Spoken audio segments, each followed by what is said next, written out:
મળતી માહિતી પ્રમાણે ભાવનગરમાં પડી રહેલા ભારે વરસાદના લીધે નદી નાળામાં હાલ પૂર જેવી સ્થિતિ સર્જાઈ છે।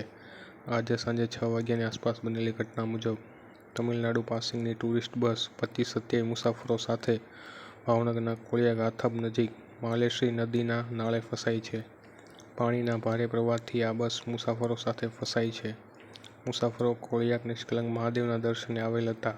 હાલ કલેક્ટર, જિલ્લા વહીવટીતંત્ર તથા રેસ્ક્યુ ટીમ દ્વારા મુસાફરોને સુરક્ષિત બહાર કાઢવાની કામગીરી હાથ ધરાઈ છે। હાલ કોઈ જાનહાનિના સમાચાર મળ્યા નથી।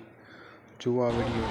આ બસ તમિલનાડુ પાસિંગની છે, જે ખોડિયાર નિષ્કલંક મહાદેવના દર્શને આવેલી છે।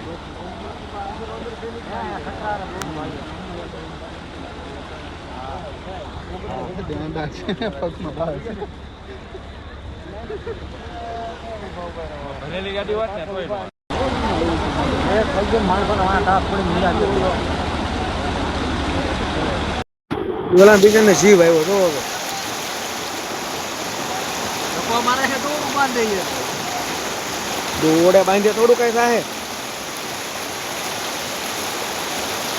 જો આ લેટ કરી ઓલા લોકો એ હલતા ને જડે છે